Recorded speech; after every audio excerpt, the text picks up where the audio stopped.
Os irmãos, nessa última mensagem da série A Eternidade. Obrigado.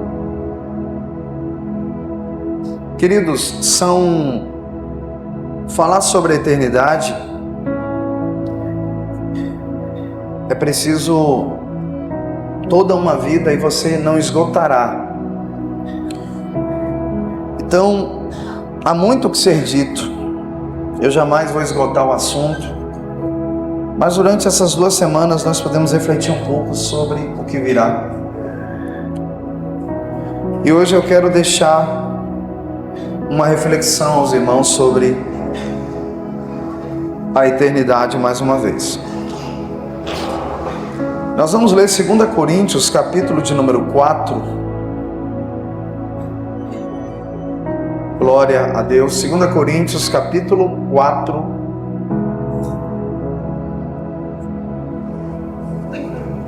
O último verso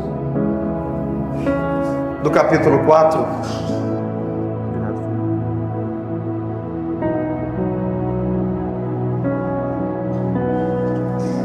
Verso de número 18. Amém? 2 Coríntios 4, 18. Os irmãos acharam? Amém. Diz assim: não atentando nós nas coisas que se veem, mas nas que se não veem, porque as que se veem são temporais, e as que se não veem são eternas. Vamos repetir, diga: as que se veem são temporais. Diga assim, as que se não veem são eternas. Ou seja, as coisas invisíveis são eternas.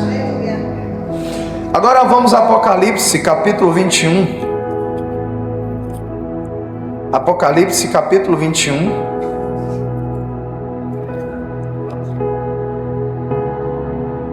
Os primeiros 5 versos, irmãos.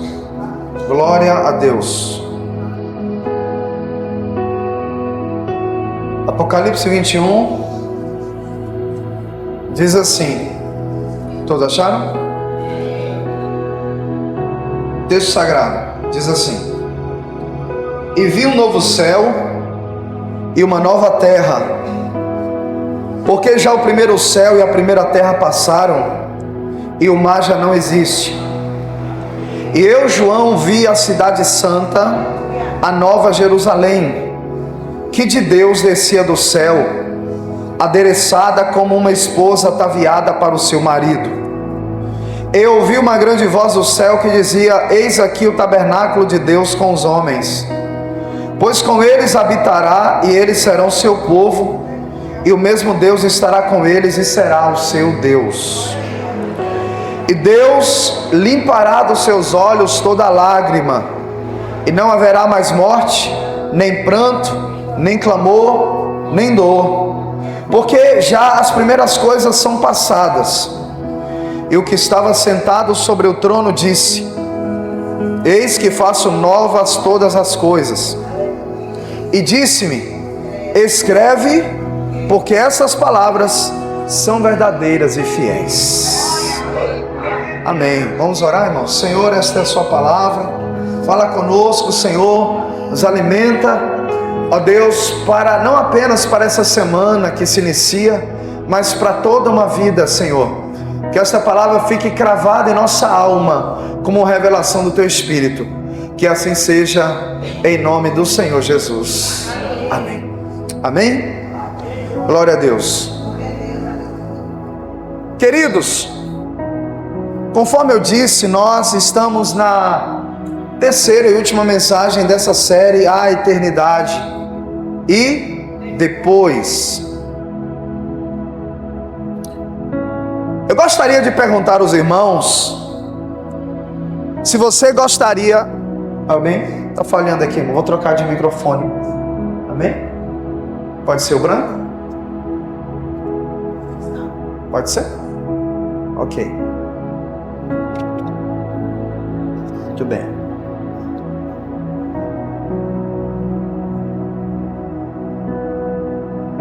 Amém. Glória a Deus. Amém. Queridos, eu gostaria de perguntar aos irmãos se você gostaria, entregue para ele trocar de ter a possibilidade de conhecer ou de ver o futuro. Alguém aqui gostaria de ter esse poder? Sim ou não?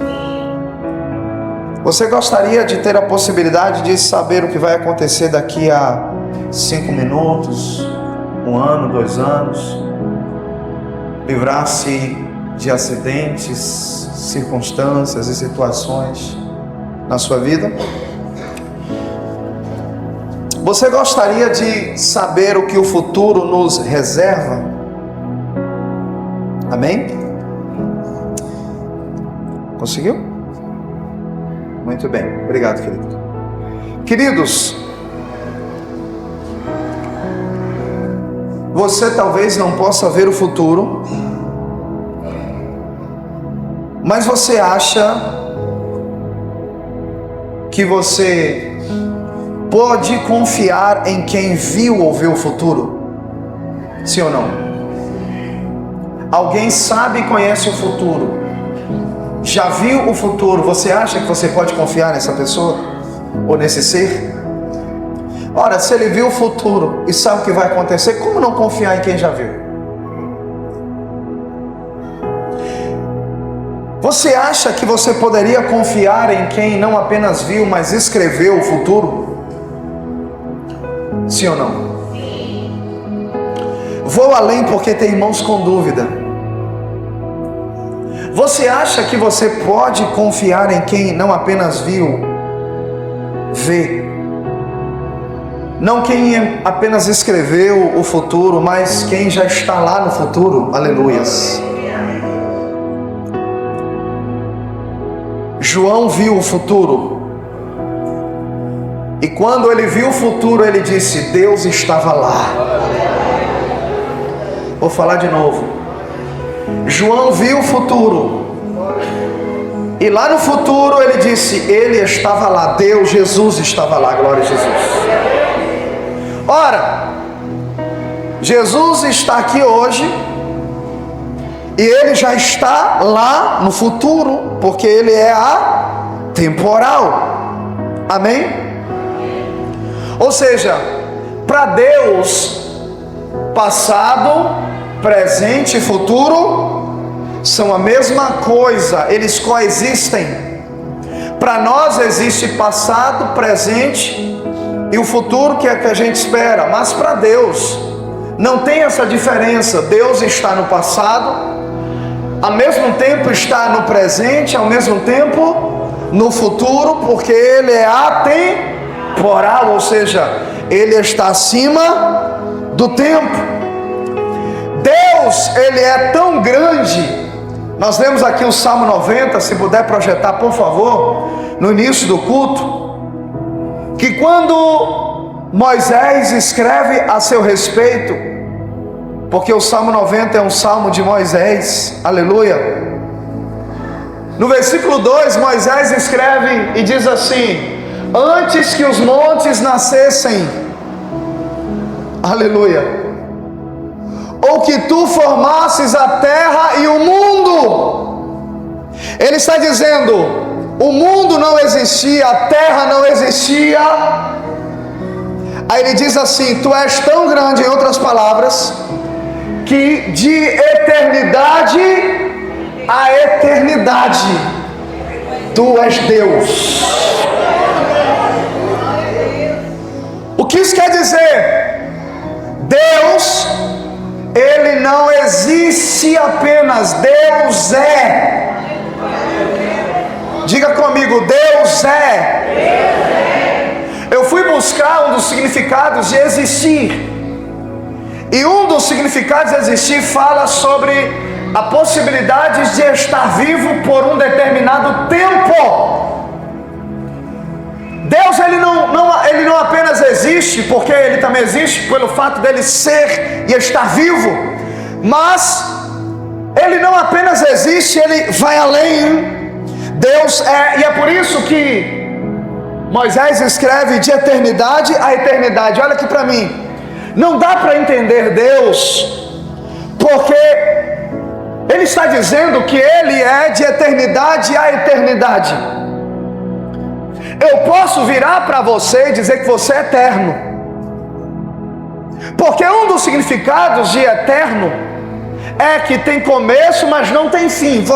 A tua alma não terá fim, ela é eterna. Mas quando refere-se a Deus, o negócio é diferente, porque vê se a sua mente consegue alcançar. Deus, Ele nunca foi criado, mas eu não consigo entender um ser que alguém não criou, ou seja, antes dele ser criado. Não, ele sempre existiu. A sua mente é finita, é pequena, e a prova disso, repita, que você não sabe o que vai acontecer daqui a 5 minutos. E Isaías diz que Deus é aquele que vê o final no começo. Ou seja, Deus, no dia, já falei isso aqui, no dia em que você nasceu, Deus estava lá, mas Deus também estava no dia do seu sepultamento. Deus já viu o dia da sua morte, assim como viu o dia do seu nascimento. Por quê? Porque para Deus não existe passado, presente e futuro. Ele é eterno, diga aleluia. Glória a Deus. Eu quero que você me ouça aqui. Irmãos, eu sempre questionei, e eu acho que se eu não fosse crente, segunda coisa que faria eu me tornar crente, já falei a primeira aqui, quem quiser saber é só assistir a primeira mensagem. Mas a segunda coisa que me faria talvez me tornar um crente, é porque eu sempre fui questionador, meio filósofo, e eu sempre me questionei o seguinte: será que a vida é só isso? Nascer, comer, trabalhar e morrer? É uma coisa meio sem sentido, meio sem... Por que, irmão? Você nasce, aí você cresce, aí você engorda. Diga amém. E aí você trabalha. Quem fica rico ainda usufrui de algumas coisas. E nós que é pobre? Aí no final trabalha, no final morre. E acabou aí. E aí eu sempre questionei. E eu ficava, não pode ser só isso. É muito sem sentido. Aí nós lemos aqui Eclesiastes, projeto Eclesiastes 3, verso de número 11. Nós já lemos aqui na ACF. Acho que a mesma que já está aí. Não, muda a tradução em outra tradução. Muito bem. Olha como diz essa tradução: Deus marcou o tempo certo para cada coisa, e Ele nos deu o desejo de entender as coisas que já aconteceram e as que ainda vão acontecer. Ele colocou isso dentro de nós. Há uma tradução que diz assim, e Ele colocou a eternidade no nosso coração. Irmão, olha aqui para mim. Dentro do ser humano existe algo que leva ele a desejar algo maior do que aqui, que leva ele a pensar a respeito de que a vida não é só isso. É só você ir nas civilizações mais antigas. Em toda a história do mundo, das civilizações antigas, todas elas tinham uma ideia de algo além daqui, de uma eternidade, de uma vida após a morte. Isso está inerente, mesmo aqueles que nunca tiveram acesso à Bíblia, ao conhecimento da Bíblia. Alguma coisa dentro de você te fala que a coisa não termina só aqui. Agora, saber que existe algo depois daqui não muda nada, mas viver como se existisse algo depois daqui muda tudo. Aleluia. Vou repetir. Saber que existe algo depois daqui não muda nada, mas viver como se existisse algo depois daqui de fato muda tudo. Eu já ensinei aqui, vou repetir hoje. A Bíblia diz que quando chegar o seu momento, a sua hora, você vai morrer. E quando você morrer, o seu espírito volta para Deus. Aleluia. Mas a sua alma, ela vai ter um dos dois destinos, conforme a Bíblia. A Bíblia diz que o corpo volta para o pó, o espírito volta para Deus, mas a tua alma, que é eterna, e vamos relembrar o que é alma. A alma é mente, emoções e vontade. Vamos repetir juntos? O que é alma? Mente, emoções.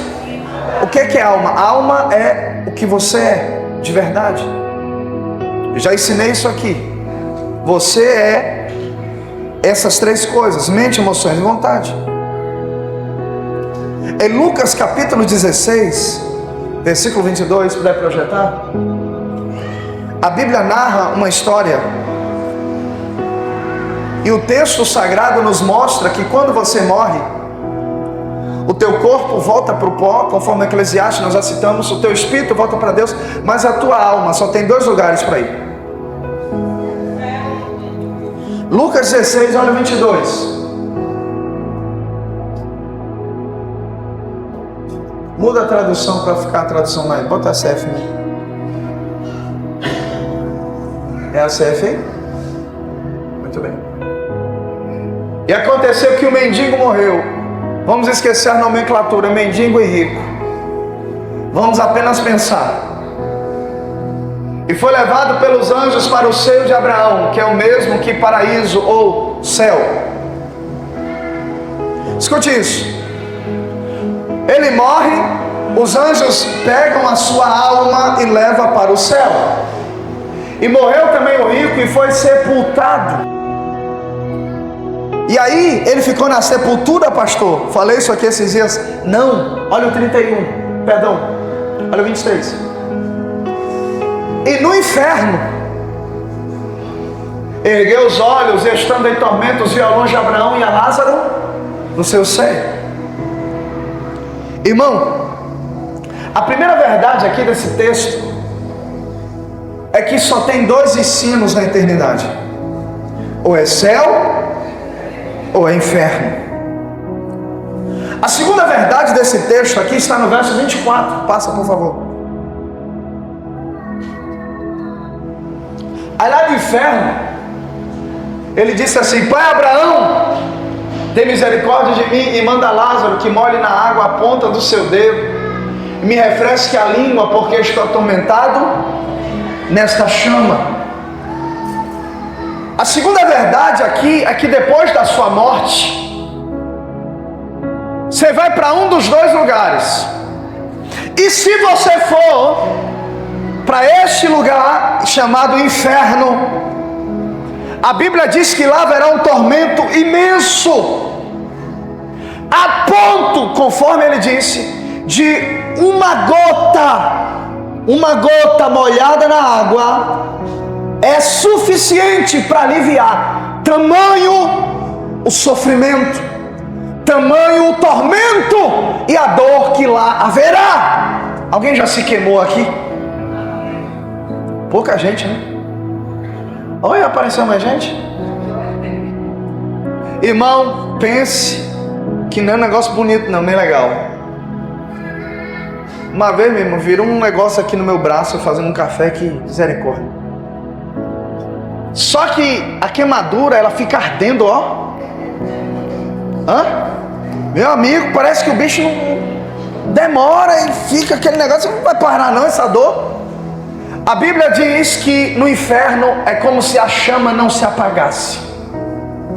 Ou seja, é uma dor que não para por toda a eternidade. Eu vou parar por aqui porque senão é muita coisa para ser falada e não dá tempo. Lá no inferno haverá um tormento incomparável e um tormento intenso, imenso e por toda a eternidade. Versículo de número 26. terceira coisa, a terceira verdade nesse texto, olha o que ele diz. Disse, porém, Abraão: filho, lembra-te de que recebeste os teus bens em tua vida, e Lázaro somente males, e agora este é consolado e está atormentado. Pode passar para 26. E além de tudo isto, está posto um grande abismo entre nós e vós, de sorte que os que quisessem passar daqui para vós, não poderiam, nem tampouco os de lá passar para cá.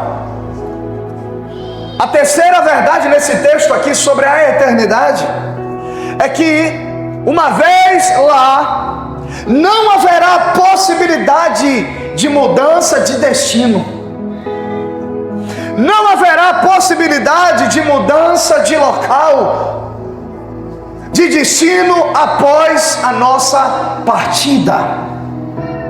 Esses dias eu preguei aqui sobre a eternidade, sobre o céu, e eu perguntei aqui quem assistiu a novela A Viagem. Quem lembra que eu perguntei? Alguém lembra?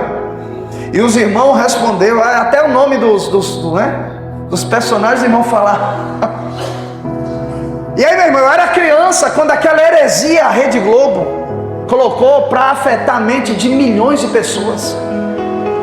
E aí, acho que é Alexandre, o Lourinho, estou bem de memória, né? Aí o bicho não valia nada, morreu, foi para o inferno. Mas aí, a irmã dele, Diná, eu lembrei porque os irmãos me lembraram. E o outro lá, que eu não me lembro o nome, que era um galã bonitão parecendo comigo. E aí, meu amigo, eles morreram, e agora eles estão lá no céu. E aí, a novela é herética, né? Aí eles iam lá no inferno fazer uma visita ao irmão.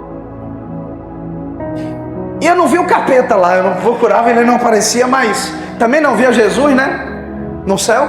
Eu só sei, meu irmão, que ficava direto. Eles iam lá, eu sei que em algum momento lá fez o cara virar bom. E no final, ele foi para o céu. Não é o que a Bíblia diz. Se você quiser ficar com a novela da Rede Globo, você fica. Eu fico com a palavra, porque ela não erra, ela é a bússola. Não tem essa história, irmão. Pode aplaudir a palavra de Deus, pode aplaudir Jesus. Não tem essa história. Depois daqui, não tem mais possibilidade de mudar. Não tem. Já falei aqui sobre o purgatório, não existe, a não ser que você tome purgante. E aí Abraão deixa claro, dizendo, não dá não, meu filho. Nem os que estão aqui passam para aí, nem os que estão aí passam para cá. A escolha foi feita em vida. Aleluia. O teu Deus, você escolhe em vida. Aí tem outra verdade, verso 27. E disse ele, rogo-te, pois, ó Pai, que o mandes à casa de meu pai. A casa de quem? Ele lembrava do pai. Verso 28. Pois tenho 5 irmãos para que lhes dê testemunho. Olha, ele lembrava até quantos irmãos ele tinha. Sim. Ora, a fim de que não venham também para este lugar de tormento. Ele lembrava do pai, lembrava quantos irmãos. Então, outra verdade é que no inferno haverá consciência, lembrança de tudo, das chances que você teve, das pessoas que aqui estarão, que também não acreditam. A dor aumenta por causa da consciência, porque a consciência, irmão, ela pesa demais. E ele então lembrava e ficava angustiado, a angústia multiplicava, porque ele não queria que o seu pai e seus irmãos fossem para lá. A mulher dele, ele nem falou, já viu?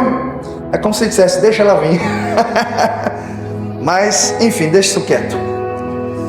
Mas tem outra verdade aqui. Olha o verso 31. Vamos para o 31 direto. Aliás, vamos ler o 30. Vamos ler o 28. 29. E disse-lhe Abraão: tem Moisés e os profetas, ouçam-nos. Aí olha o que ele fala, vamos ler o 30. E disse ele: não, pai Abraão, mas se algum dentre os mortos fosse ter com eles, arrepender-se-iam. Olha o 31. Porém ele lhe disse: se não houve a Moisés e aos profetas, tampouco serão persuadidos, ainda que algum dos mortos ressuscite. Sabe qual é a última verdade aqui desse texto? A última verdade é a seguinte: o que não falta é gente pregando e alertando, mas o que sobra é gente zombando e nem ligando. Foi isso que Abraão estava dizendo: não, ninguém vai voltar não, porque o que bem tem lá é profeta, o que bem tem lá é gente falando, mas eles... Uma vez o pastor Paulo Júnior fez ele exemplificou como é que o mundo está, e eu gostei desse exemplo. Ele disse que o mundo está assim: imagine uma praia, e todo mundo está lá jogando frescobol, voleibol, futebol, tomando água de coco, todo mundo se divertindo, se requebrando, se rebolando, praia maravilhosa. E de repente o salva-vidas está olhando, e ele percebe que um grande tsunami está se aproximando. E esse tsunami está vindo para matar todos. E ele começa a gritar: corram, salvem suas vidas. Mas as pessoas estão de ombro. Nós estamos nos divertindo. Esse cara é louco, esse cara é maluco.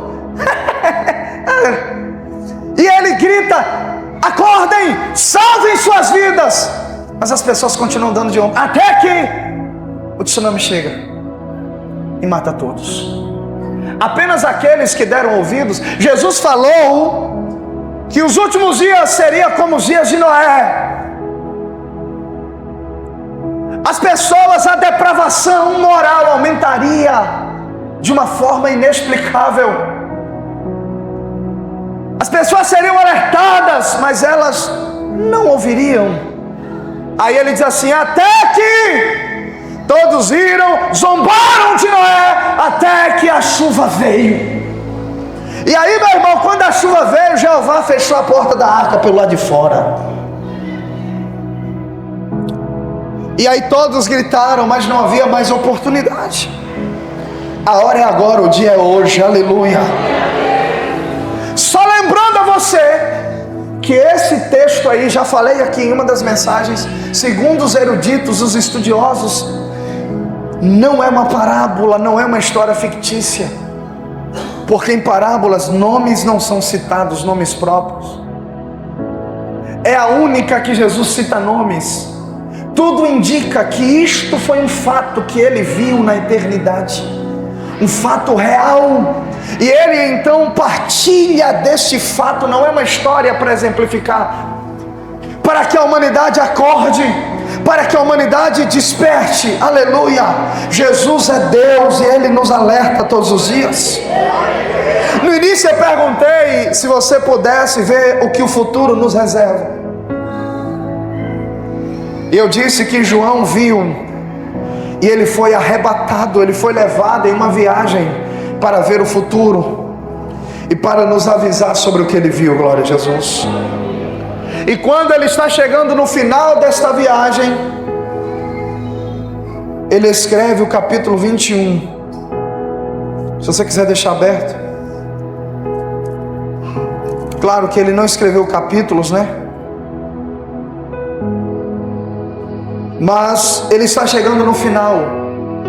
E ele, queridos, aqui está compartilhando o que ele viu. E ele está falando assim, ó: eu vi na eternidade o lugar que nós vamos ficar. Irmão, eu falei aqui sobre o lugar de tormento, mas para lá eu não vou. Eu vou repetir para ver se você diz pelo menos um amém. João viu o lugar que nós vamos morar para sempre. Diga para o irmão do lado: tem um céu te esperando, eu quero te ver lá. Diga: tem um céu te esperando e eu quero te ver lá, aleluia. Quem pode dar um brado de glória a Deus aqui? Tem uma eternidade, tem um céu, e o diabo não quer que a gente vá para lá, ele luta todo dia. Ele disse assim, ó: eu vi um novo céu e uma nova terra. Amém? A palavra novo no grego, existem duas palavras para novo no grego. Uma das palavras é neos, que significa novo, novo. Novo de nunca ter sido usado, de ter sido criado agora. E existe a palavra kainos, que é um novo restaurado, é um novo reformado. Ou seja, é um novo que já foi usado, mas que foi renovado.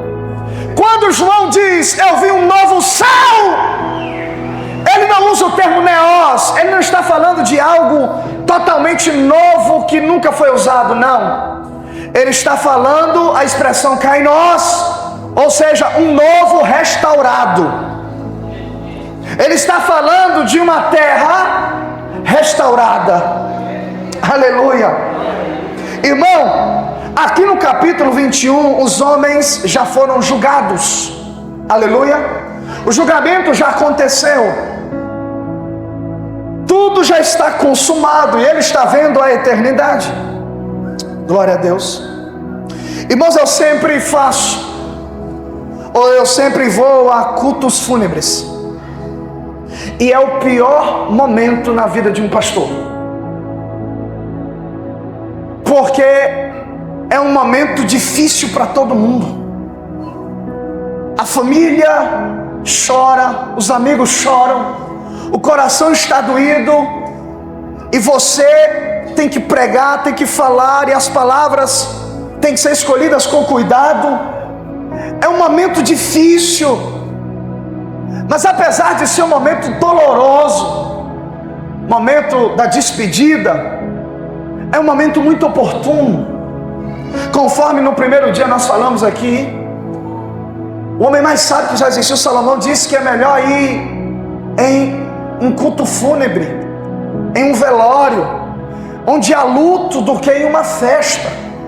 Porque ali, aonde há luto, os homens refletem sobre a sua vida, eles meditam sobre o seu futuro, eles refletem como eles estão levando e vivendo a sua vida no dia a dia. Eles pensam sobre a eternidade. João está vendo o lugar onde um dia todos nós estaremos morando, glória a Deus, a eternidade. E você sabe o que João está dizendo aqui? Eu vi um novo céu e uma nova terra. Ouça, quando tudo se acabar, haverá uma fusão entre o céu e a terra. Aleluia. Eles se fundirão. Você lembra quando Deus criou o homem? A Bíblia diz que Deus fez o homem de onde? Do pó da terra. Deus pega e forma o homem do pó da terra. Só que o homem era apenas um boneco sem vida. Até que Deus faz o quê? Deus pega do que está dentro dele, que é eterno, e sopra na narina do homem. E a Bíblia diz: e o homem foi feito alma vivente. O que é o ser humano? Uma fusão entre a terra e o céu. Você é uma fusão entre a terra e o céu. É por isso que, por um lado, sua carne quer as coisas da terra, mas por outro, ela quer as coisas do céu. Aleluia. É ou não é? É ou não é? Você vive uma guerra. Por quê? Porque você tem parte da terra e você tem parte do céu. Você tem parte daqui, terreno, mas você tem algo da eternidade. E o que Deus fará no último dia? Deus vai fundir. Haverá um novo céu, está escrito, e haverá uma nova terra. Só que o novo céu, a nova terra, ela será incomparavelmente melhor do que essa que a gente vive, que a gente conhece. Como ela será, pastor? Olhe para mim. Imagine você, se o homem não tivesse caído, Adão. Se Adão não tivesse caído, como seria a vida dele? O homem era eterno. O homem não se cansava, o homem não tinha nenhum tipo de problema espiritual, emocional, mental, físico, coisa do tipo. Quando o Senhor restaurar todas as coisas, será dessa forma. Eu estava meditando, irmãos, que quando a gente viaja para algum lugar, a depender do lugar que a gente for, se for bonito, a gente se encanta com o que tem lá. É ou não é? E às vezes a gente se encanta com o que não tem lá. Por exemplo, tem lugar que é limpo, tão limpo, e a gente fica, comparando onde às vezes a gente mora e fala, pô, aqui é tão limpo. Tipo, aqui não tem sujeira. Deixa eu te falar, querido, lá no céu tem algo extraordinário. Lá no céu vai ter coisas que aqui não tem, e não terá coisas que aqui tem. Glória a Jesus. No versículo 3, ele diz assim, vamos lá? E ouvi uma grande voz do céu que dizia, eis aqui o tabernáculo de Deus com os homens, pois com eles habitará, e eles serão seu povo, e o mesmo Deus estará com eles e será o seu Deus. Diga para o irmão do lado, aponta para cima e diga para ele, Deus vai estar lá conosco. Aleluia. Agora, qual é a consequência da presença de Deus? Morar em um lugar onde o governante será Jeová. Lá não vai ter líder corrupto. Lá vai ser o Deus perfeito governando. Quem quer ir para lá, diga amém nessa noite. E qual será a consequência disso na eternidade? Versículo 4. Aí João diz assim, e Deus limpará de seus olhos, aleluia, toda a lágrima. Olhe para mim. Você sabe o que eu acho lindo aqui na eternidade, no céu, no novo céu e na nova terra em que nós moraremos? É que o texto diz que Ele enxugará dos nossos olhos toda lágrima. Uma tradução que diz que Ele enxugará dos nossos olhos toda lágrima. Aí não diz que Ele vai mandar um anjo enxugar a tua lágrima. Aí não diz que Ele vai mandar um serafim, nem um querubim. A Bíblia diz que Ele mesmo vai enxugar dos seus olhos toda lágrima. Aleluia. Aí eu me perguntei, falei, Senhor, qual é o tamanho do teu lenço? Porque para enxugar lágrima é muita lágrima, né? E é muita gente. Aí o Espírito Santo me lembrou de Jó 41, versículo 22. Na tradução ACF mesmo. Jó 41, verso 22. Diz assim, no seu pescoço reside a força. Diante dele, até a tristeza salta de prazer. Glória a Jesus. Há uma tradução que diz que até a tristeza pula de alegria. Agora, irmão, você consegue imaginar a tristeza pulando de alegria? Que negócio maluco. A tristeza pulando de alegria? Olhe para mim. Se a tristeza é capaz de pular de alegria diante da presença de Deus, imagine eu e você o que não vai fazer diante da presença de Deus. Aleluia. Alguém aqui já ficou tão feliz a ponto de pular? Quando Vitória faz o gol, ou Bahia, o Flamengo, o melhor de todos. Nunca ficou feliz, não? Gol do Brasil! Quando você olhou, você já tinha pulado. Sabe o que é isso? Euforia. Sabe como é o nome disso? Entusiasmo. E você sabe qual é a origem da palavra entusiasmo? Entusiasmo vem da mesma origem. Aliás, a etimologia da palavra entusiasmo é Deus dentro de nós. Aleluia. Vou repetir, a origem da palavra entusiasmo é Deus dentro de nós. Sabe o que eu descobri? Sabe como é que Deus vai enxugar as nossas lágrimas? Ele não vai precisar de um lenço, Ele só vai precisar chegar perto de nós. Quanto mais Ele chegar, o gozo vai entrando, a alegria vai entrando, Ele vai chegando, as dores vão saindo. Eu quero que você pegue essa palavra. Como é que Deus vai fazer para enxugar as minhas lágrimas? Apagando os teus traumas, apagando as tuas dores, apagando os teus sofrimentos e apagando as suas tristezas.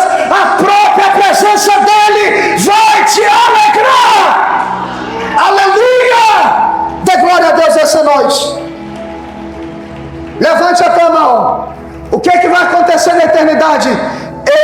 tirar todas as tuas enfermidades. Receba, não vai ter pressão alta. Ih, quase nenhum irmão recebeu. Não vai ter a mulher do diabo, diabetes. Não vai ter bico de papagaio, alguém dá glória a Deus. Não vai ter problema de coluna, não vai ter mão mirrada, não vai ter glaucoma, não vai ter enfermidade, porque no céu nós seremos perfeitos. Dê glória a Deus. Lá no céu síndromes serão eliminadas. No céu não haverá dor, rejeição, depressão, pânico, sequela de abusos, não haverá. É por isso que ele vai enxugar, porque a própria presença dele limpará tudo isso. No céu não haverá tristezas, não. No céu não haverá injustiça, calúnia, não. Eu vi uma história, eu contei aqui, de um rapaz. Ele foi acusado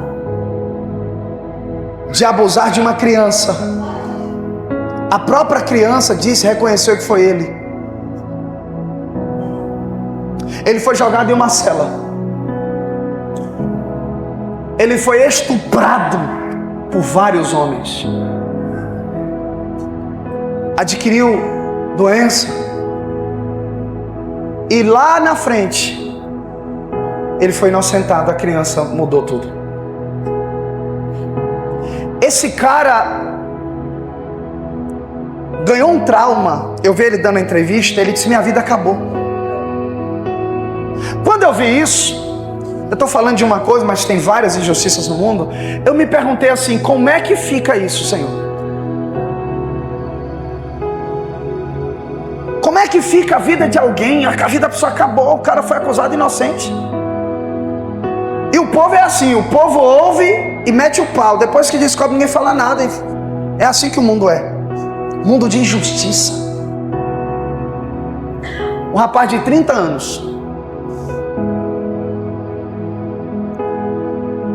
O Espírito Santo me levou para a palavra e disse assim: tudo isso tem uma esperança aqui, porque toda a dor que foi feita aí, talvez ainda que a justiça dê 1 milhão para ele, 2 milhões, não paga, irmão. Nada paga. Aí o Senhor falou para mim: nada paga aí, porque aqui eu apago tudo. Porque a injustiça daí fica, mas a minha justiça aqui enxuga. Aleluia. Toda lágrima. Eu vou morar no céu. Aleluia. Ele diz assim, vamos caminhar para encerrar. Volta lá no texto, Apocalipse 21. Aí ele diz assim, no verso 4: e Deus limpará dos seus olhos toda lágrima, e não haverá mais morte. Eu quero parar nesse ponto aqui para a gente ir para casa. Não, a morte não existirá mais lá. Ouça o que eu vou falar. Nunca mais você vai chorar ou se despedir de quem você ama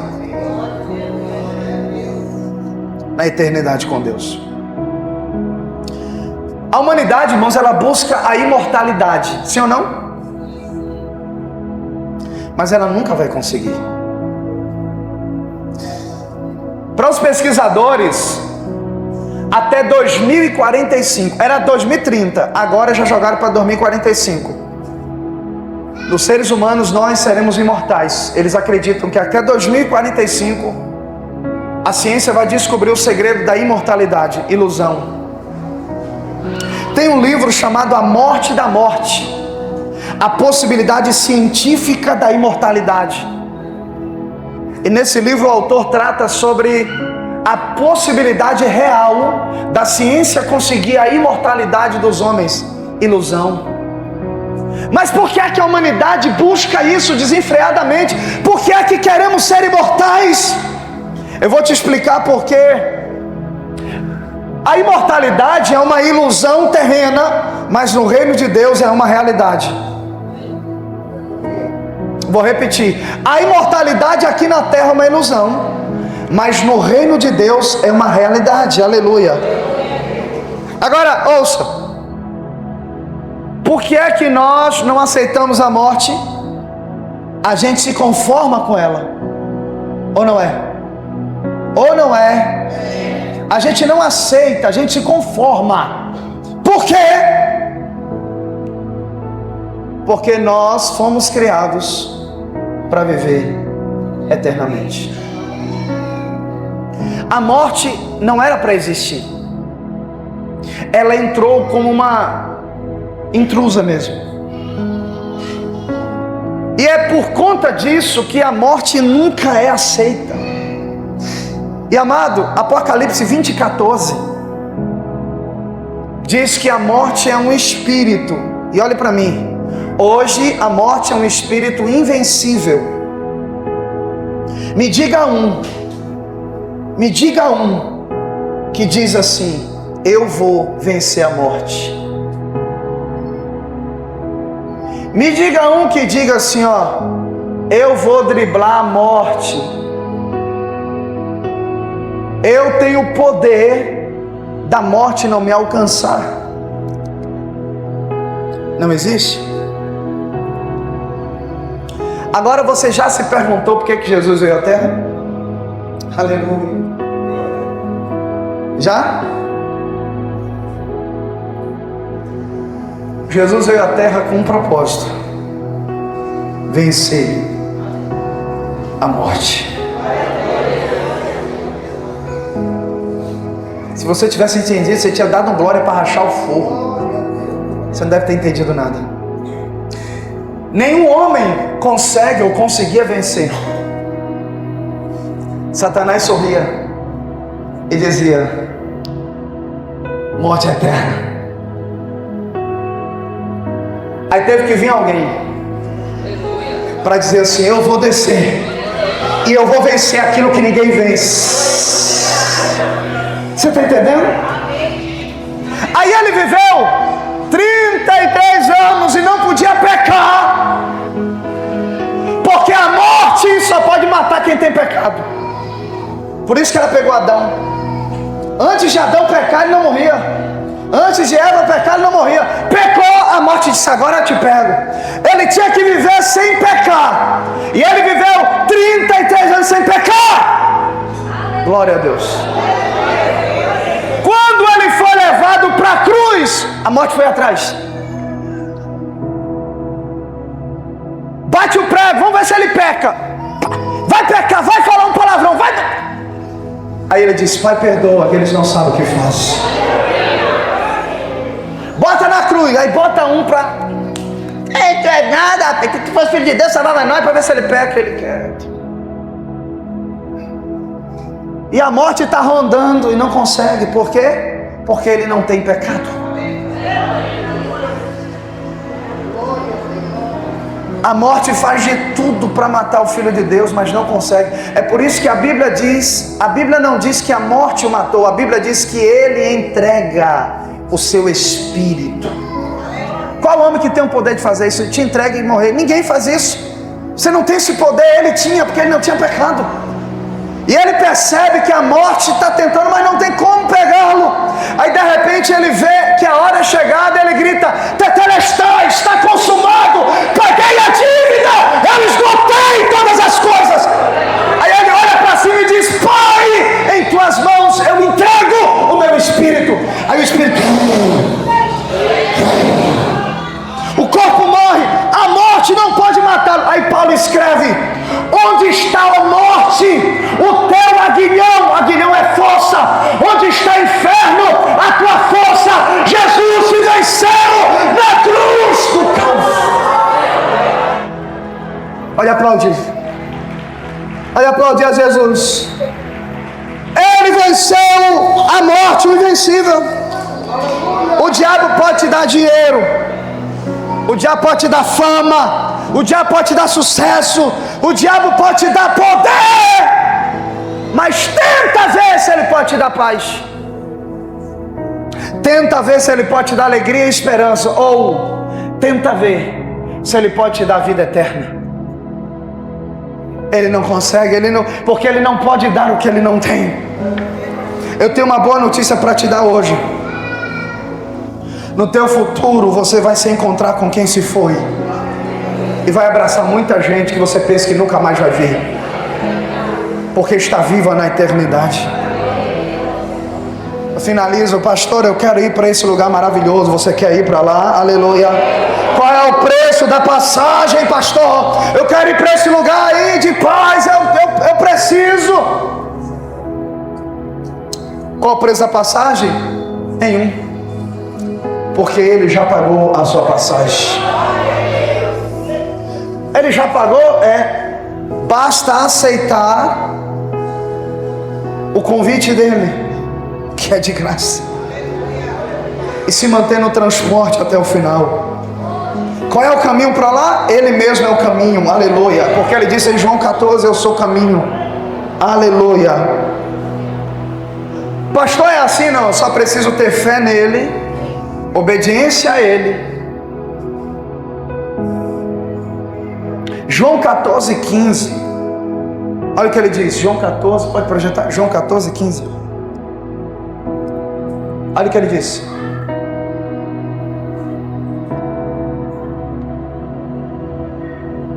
E se me amais, guardais os meus mandamentos. 23. Verso 23. Jesus respondeu e disse-lhe: se alguém me ama, guardará a minha palavra, e meu Pai o amará, e viveremos para Ele, faremos nele morada. Eu preciso confessar Jesus, obedecê-lo, viver os seus mandamentos, para que eu possa então viver na eternidade. Algumas pessoas dizem assim, eu já disse isso, eu vou repetir, quero fechar esta série, porque essa mensagem não vai ficar só aqui, ela vai chegar a muita gente. Pastor, e se eu sou uma pessoa boa? Eu vou para lá, pastor, porque eu sou uma pessoa boa. Se você tiver intimidade com a pessoa do lado, diga assim: quem disse que você é bom? Fala para ele, quem? Quem te iludiu? Fala para ele, quem te iludiu? Aí eu sou uma pessoa boa. Quem falou que você é uma pessoa boa? Foi sua mamãe, foi? Não, pastor, eu acho, eu me acho uma pessoa boa. É mesmo? Você mesmo falou que você é uma pessoa boa. É, pastor, eu não mato, eu não roubo, né? É mesmo? Ah, então você é bom comparado com quem mata, com quem rouba. Você é bom comparado com quem é ruim, né? Mas vamos lá. Compare-se com Deus para ver se você é bom. Eu vou repetir aqui, eu já preguei sobre a bondade de Deus. Eu dei um motivo aqui, só um. Quem aqui aguentaria ver o seu filho sendo espancado na sua frente? Espancado, dilacerado, e você ter o poder de esmagar aquela pessoa, de impedi-la, mas por amor à própria pessoa que está espancando, você vê o seu filho sendo espancado, chorando, e você não fazer nada. Você teria esse nível de bondade de aguentar isso? Ninguém. Deus viu o seu filho sendo espancado, ele não precisava nem mexer um dedo para esmagar a humanidade, e ele aguentou tudo por amor a nós. Então, não matar, não roubar é sua obrigação. Você é bom até alguém pisar no teu calo. Você é bom até alguém tocar no teu dinheiro. Você é bom até alguém tocar no teu filho ou te insultar. Ou seja, na verdade, bom você não tenha nada. Diga um amém. Descobriu hoje, foi? Escute, nós não somos bons. Bom só um, que é Deus. Eu estou desconfiado de que tem gente que não está acreditando que o inferno existe. Gente que se diz crente. Gente que está vendo o marido ir para o inferno, não faz um esforço. Que está vendo o filho e não corrige, não faz um esforço. Eu acho que quem está pensando que vai para o céu desse jeito não vai coisa nenhuma.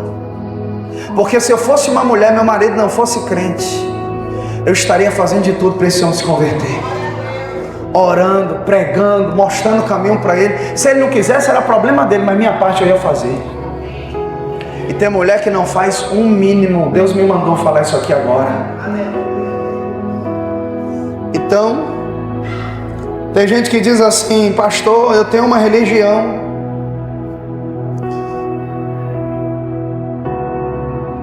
A igreja tem pessoas hipócritas, eu faço as minhas orações. Você sabia, irmão, que quem se explode com uma bomba no corpo também tem uma religião? Você sabia que quem anda cortando a cabeça também de outras pessoas também faz isso em nome de uma religião? Você sabia que tem muita gente matando o outro em nome de uma religião? Eu já disse aqui que a palavra religião vem de religar. João 14,6 diz qual é a nossa religião. Ele disse Jesus: eu sou o caminho, glória a Deus. Na cruz ele morreu de braços abertos. Já falei aqui, a cruz tem uma madeira horizontal e outra vertical. A cruz é o símbolo da ligação do homem com Deus. A cruz está dizendo: eu, o Senhor, desci na terra para ligar vocês que estão na terra a mim novamente. Jesus é a nossa religião. Dá glória a Deus aí. Alguém já disse que reclamar que na igreja tem pessoas hipócritas é como ir para a academia reclamar de que tem pessoas fora de forma na academia.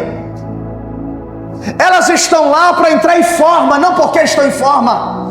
Elas não estão aqui porque são santas, elas estão aqui porque reconhecem que são falhas, hipócritas e estão em busca de melhorar. Viver criticando não te torna melhor, ao contrário, você é bem pior, porque pelo menos quem está aqui está tentando melhorar. Falar é fácil, vem fazer no lugar. Esse pastor aí, vem prega aqui. Pega uma igreja, dirige uma igreja e mostra como é que vai. Esses crentes, esse que critica o crente, mostra como é que é ser crente então. Mostra você. Porque geralmente quem fala muito vive pouco. Ah, mas eu faço minhas orações. Irmão, suas orações não te levam a Jesus, não te levam a vir um culto e não te levam a Bíblia. Você está orando para quê mesmo? Ah, você está orando pelo seu emprego, para Deus te dar emprego, para Deus te proteger, só por coisas dessa vida. Há quem diga: eu não acredito na Bíblia, pastor, eu não acredito em Deus, eu me decepcionei com líderes e pessoas. Poderia gastar horas, mas o tempo já encerrou. Só para você ter uma ideia, a Bíblia foi escrita de Gênesis a Apocalipse em um período de mais ou menos 1500 anos, em cerca de 3 continentes diferentes, por mais de 35 autores que na sua maioria não se conheciam. Ela tem 66 livros totalmente interconectados, sem contradições, todos eles falando de uma mesma pessoa, Jesus. Um cientista fez uma pesquisa. Ele descobriu que na Bíblia tem cerca de 63 mil referências cruzadas. Isso na matemática é um número impossível de acontecer, porque ela é perfeita, ela não se contradiz. Como eu não vou confiar em algo que nunca falhou? Eu não confio em governos, eu não confio em homens, eu não confio nem em mim mesmo, mas eu confio na bússola, na palavra que não erra.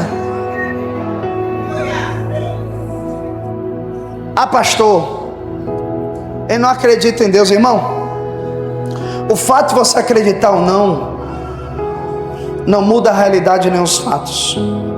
Sabe por quê? Porque quando você era pequeno, você acreditava em coelhinho da Páscoa, e ele nunca existiu, mesmo você acreditando. Você acreditava em Papai Noel e ele nunca existiu. Então não é o que você acredita que determina o que existe, nem o que não existe. E olha o que eu vou falar. Hebreus 12, versículo 2 diz assim: olhando firmemente para Jesus. Não diz olhando firmemente para o pastor. Não diz olhando firmemente para o irmão da igreja. Olhando firmemente para o padre. Olhando firmemente para o Papa. Não, a Bíblia manda você olhar para o perfeito.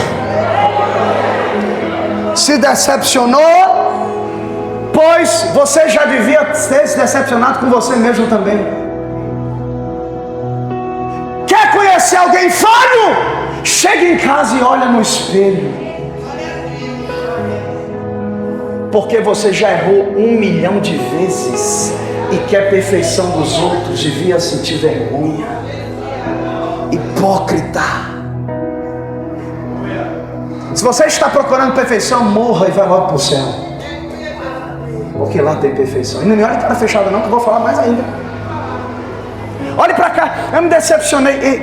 Onde é que a Bíblia manda você vir atrás de homens? A Bíblia manda você olhar para Jesus. Pode aplaudir o nome dele nessa noite. Quem vai morar no céu fica de pé.